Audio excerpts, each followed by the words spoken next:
Yes, see you next week. All right.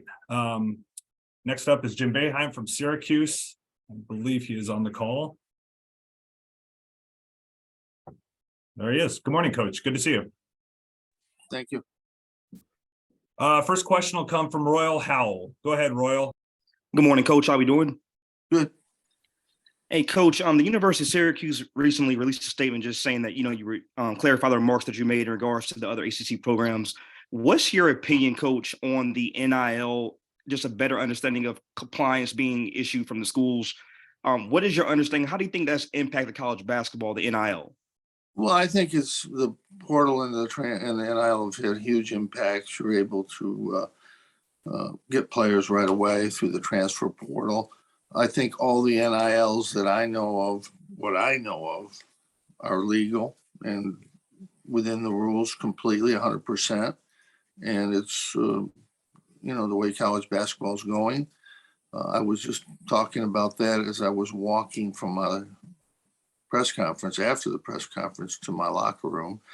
And, that was, it's changed college basketball. You can turn around a team overnight, or you can retain players. And all that is part of the landscape of college basketball. Thank you, Coach. We'll go next to Noah Hiles. Go ahead, Noah. Good afternoon, Coach. I appreciate you taking the time to do this. Coach Capel mentioned a few minutes ago that you reached out to him Saturday evening about your comments. I was wondering if you'd be willing to share what you two discussed Saturday evening. No, that's just between me and Jeff. All right, thank you. I'll go next to Donna DeToda. Go ahead, Donna. Yeah, hey Jim. So Jeff and Steve Forbes both said that you had spoken with them after that Saturday story broke. I'm wondering if Jim Larrañaga's not on the call today. Did you speak with him as well? And sort of what were the crux of these conversations? I'm not going to talk about any of these conversations or who I have talked to or haven't talked to. Okay. Go next to Chris Carlson. Go ahead, Chris.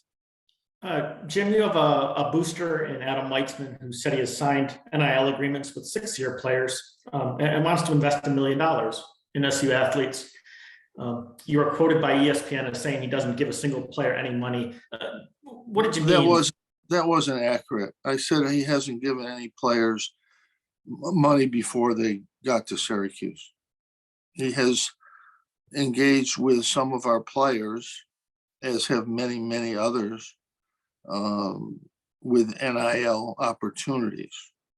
And that's perfectly within the rules. And I'm happy he and other people are doing that. There's many people that are engaged in the NIL for our program. That's what I thought you probably meant, but I wanted to hear it from you. Yeah, absolutely. Absolutely. Would you like to see more people from Syracuse sort of get into it the way that he has? Well, everybody has to get involved. We do have a good collective. People are involved with that. I'm not going to go through every single thing, but, Buddy was involved with 20 different things last year. I mean, this is what I know. I don't check what the players have. They go through compliance. They have to be vetted. I know that Buddy had probably 20 different groups or people, organizations involved with his NIL. And that's good. We have a strong NIL for our players, for our current players. And I think that's obviously the future of basketball. And it's only going to grow. And that's really basically what I was talking about. The ability with NIL and transfer portal to change your team overnight. And, I'll let somebody else decide whether that's good or bad. It's reality. Thank you. Yeah. We'll go next to Anish Vasudevan. Sorry if I butchered your name there, Anish. All good. My question, just your freshman class right now, mostly from prep schools. You've had a relationship with Steve Smith from Oak Hill going back to Carmelo. How have you seen those relationships with IMG, Oak Hill, and Brewster Academy too, where Buddy played kind of help with the recruitment that you have for the classes and going forward? Well, I mean, everything about recruiting is relationships, either with some coaches you know, some new coaches, some coaches you don't know at all. And it's all part of recruiting.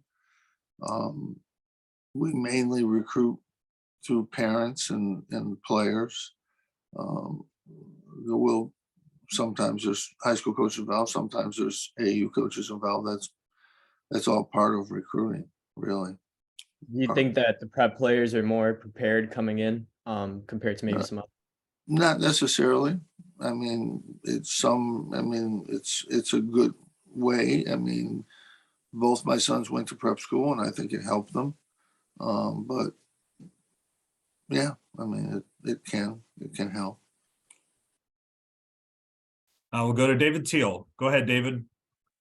Jim, solution is probably the wrong word, but what would be the wise next step That's in the this problem. evolution? I've been in this game for 50 years. Probably some people think too long, but every problem we've faced over those 50 years, there's been a solution. Things could be figured out. There is no solution for this. You know, there's a call for Congress or so. I mean, wow, that's the craziest. But there's just no solution. The transfer portal is good for kids, and it can be bad, but it's here, and players should have that opportunity. The NIL is here, and it's good. The only thing that might have been able to be done, and I think it was thought about, I know it was thought about, was that boosters could not be involved in NIL. But I think that was found that either you couldn't do it or they didn't want to do it. I'm not sure. Somebody else would have to answer that question. Somebody from the NCAA would have to answer that question. Why, boosters were allowed in this? Because once you allow the boosters in, they're gonna be involved in the collectives and individuals. So again, I don't know. I'm not that smart at all, obviously.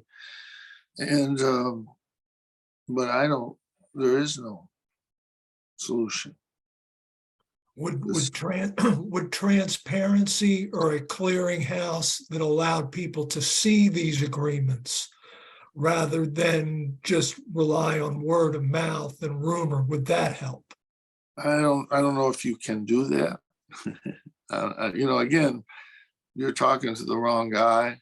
You need lawyers and people who know what they're doing. Some of these agreements are known. I mean, football, it seems they all kind of get out there. I don't know what really the difference is or why.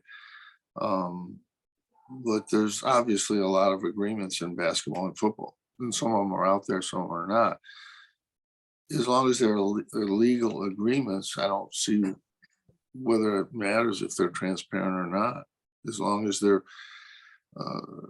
conducting, as long as they're legal, what's the difference whether you or I know that so-and-so player at this school got this or that or this or that?